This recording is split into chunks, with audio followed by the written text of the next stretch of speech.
Film ઉડનચુ લાગણીઓ અને સંબંધોનું અદ્ભુત મિશ્રણ. ગુજરાતી ફિલ્મ ઉડનચુ ફિલ્મ 6 સપ્ટેમ્બરે રિલીઝ થતાની સાથે જ દર્શકોના દિલમાં પોતાનું સ્થાન બનાવી લીધું છે. આ ફિલ્મ ખાસ કરીને પરિવાર સાથે માણી શકાય તેવી છે અને તેના સંબંધો અને લાગણીઓના અદ્ભુત મિશ્રણ સાથે આ ફિલ્મ એન્ટરટેઇનમેન્ટ પેકેજ છે. નવેમ્બર ફિલ્મ્સ અને ઇન્દિરા મોશન પિક્ચર્સના બેનર હેઠળ બનેલી આ ફિલ્મમાં મનોરંજન માટે કોઈપણ પ્રકારની કચાશ રાખવામાં આવી નથી. જે લોકોને પારિવારિક અને કોમેડી ફિલ્મો જોવી પસંદ હોય એવા લોકોને આ ફિલ્મ પસંદ આવશે. ફિલ્મમાં ઘણા ઇમોશન છે, ઘણા સંબંધો દર્શાવવામાં આવ્યા છે અને આ જુદા જુદા સંબંધોની જુદી જુદી લાગણીઓ દર્શાવવામાં આવી છે. આ ફિલ્મમાં દેવેન ભોજાણી, પ્રાચી શાહ પંડ્યા, આરજવ ત્રિવેદી, આરોહી પટેલ જેવા ખ્યાતનામ અને પ્રતિભાશાળી કલાકારો છે. આ ફિલ્મ સંપૂર્ણ પારિવારિક મનોરંજક ફિલ્મ છે. ફિલ્મ શરૂ થતાની સાથે જ તમને જકડી રાખે છે. ફિલ્મમાં જૂના મિત્રો વચ્ચે લાગણીઓનો સંબંધ, બાપ દીકરીનો સંબંધ, મા દીકરાની તકરાર, ભાઈ બહેનનો પ્રેમભર્યો સંબંધ દર્શાવવામાં આવ્યો છે.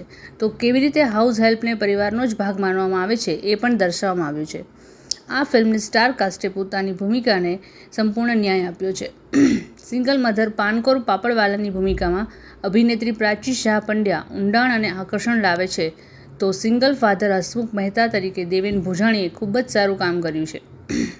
અનીસ શાહનું અદ્ભુત ડિરેક્શન અને તેઓ ઉપરાંત અંકિત ગોર અને પાર્થ ત્રિવેદીએ લખેલી આ સત્ય ઘટના પરની કાલ્પનિક વાર્તા એક એક ક્ષણે દર્શકોને જકડી રાખે છે.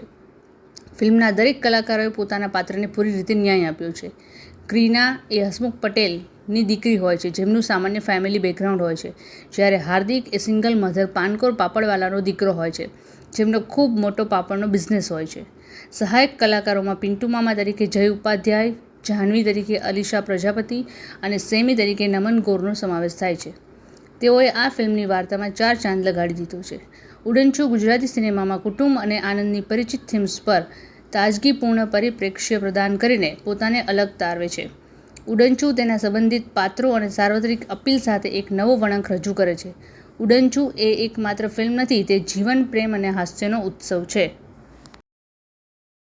भाई मैं तो बहुत एक्साइटेड हूँ और मैं गुजराती हूँ, भले हिंदी सीरियल में काम किया है, फिल्मों में काम किया पर હું છું ગુજરાતી હાલાય લોહાણો છું અને પહેલી વાર ગુજરાતી ફિલ્મ કરી રહ્યો છું તો અતિશય ઉત્સાહમાં છું, હરકપદોડો થઈ ગયો છું.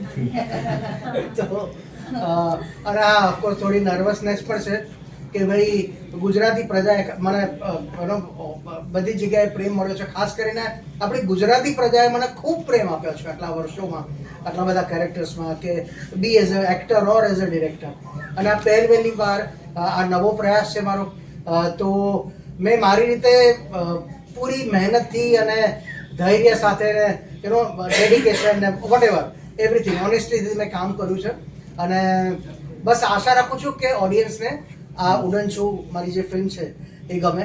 એના ઘણા બધા કારણો છે કે આ ફિલ્મ શું કામ જોવી જોઈએ, જે તમે સાંભળ્યું જ હશે. આટલું સુંદર મજાની કાસ્ટ મારી આજુબાજુમાં બેસી છે એ સૌથી મોટું કારણ છે. દર્શકોને શું ખાસ સંદેશો આપવા માંગશો? દર્શકોને એ જ કહેવા માંગીશ કે આ એક પારિવારિક મનોરંજન છે જેમાં ફૂલ ફેમિલી સાથે જાઓ અને થોક બંધ જાઓ, 15-20 જણા જાઓ, ગ્રુપ બુકિંગ કરાવો અને જલસા પડી જશે. અને રોમેન્ટિક ફિલ્મ છે, ફેમિલી ફિલ્મ તો છે જ, રોમેન્સ પણ છે પણ બધો વેજ રોમેન્સ. મિડલ એજ લવ સ્ટોરી છે, યુથ લવ સ્ટોરી છે અને ટ્રાયંગલ ને 4 એંગલ ને એવું ઘણું બધું જાતનું બધું ગૂંથણીઓ છે. તો ફૂલ ઓન એન્ટરટેનમેન્ટ વેલ્યુ છે આમાં. કોમેડી પણ છે અને ડ્રામા પણ છે. સંગીત સુંદર, આરોહી કીધું સુંદર પાસું છે संगीत આ फिल्म નો. राजीव जी, आप क्या कहेंगे इस फिल्म के बारे में? सब कुछ तो कह दिया देवेन जी ने. फिर भी आपके वर्ड्स में मेरे वर्ड्स में मैं यही कहूंगी कि प्यार के बारे में बात करती है ये फिल्म. हर उम्र में प्यार हो सकता है, ये दर्शाती है ये फिल्म. और कंप्लीट फैमिली फिल्म है. म्यूजिक बहुत अच्छा है. मुझे एक बार भी ऐसा नहीं लगा कि मैं एक गुजराती फिल्म कर रही हूँ. ये हिंदी स्तर के टक्कर की जिस तरह से बनाई गई है वैसी ही फिल्म है और इस बात का मुझे बहुत गर्व है क्योंकि मैं गुजराती हूँ, गुजराती जैन हूँ, married to a Gujarati, but since my mother is a Maharashtrian so Marathi ज़्यादा बोली जाती है पण મને ગુજરાતી આવડે છે and I am very very proud of this film.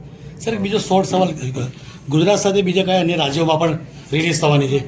બધી જગ્યાએ મૂવીઝ આવી રહી છે, આપ નવું એક ઉડન છું એક ક્લાઇમેક્સ લાવો છો, શું છે ખાસ વિશેષ એમાં કે જેથી કરીને લોકો આકર્ષે? સો આમાં જે વેરી વેરી અટ્રેક્ટિવ ટ્રેટ્સ જે કહેવાય કે જે ફિલ્મમાં હોય તો લોકો એ જે આવે જ સિનેમા ઘર સુધી, તો એવું સંગીત છે, એ સરસ મજાની કાસ્ટ છે, બહુ જ ફ્રેશ કાસ્ટિંગ થયું છે આમાં. એમ પહેલાં કોઈએ ક્યારેય કોઈકની જોડે કામ કર્યું હોય એવું નથી બન્યું ફિલ્મોમાં, તો એ બહુ જ નવા કોમ્બિનેશન, નવી કેમિસ્ટ્રીઝ જોવા મળશે આ ફિલ્મમાં. કોઈ પણ પછી એ રિલેશન કેમ ના હોય, દરેક સંબંધ બહુ જ સુંદર રીતે દર્શાવવામાં આવ્યો છે. પછી એ જૂના પ્રેમીઓનો હોય કે પછી ગર્લફ્રેન્ડ બોયફ્રેન્ડનો હોય કે ભાઈ બહેનનો હોય કે પછી પપ્પા અને દીકરીનો હોય, મમ્મી અને દીકરાનો હોય, બધી જ કડીઓ બહુ જ સરસ રીતે આમ એકબીજા જોડે સંકળાયેલી છે. અને પછી એ જ્યારે કેઓસ થાય છે ત્યારે શું થાય છે, એ છે ઉડન છું. ઓકે.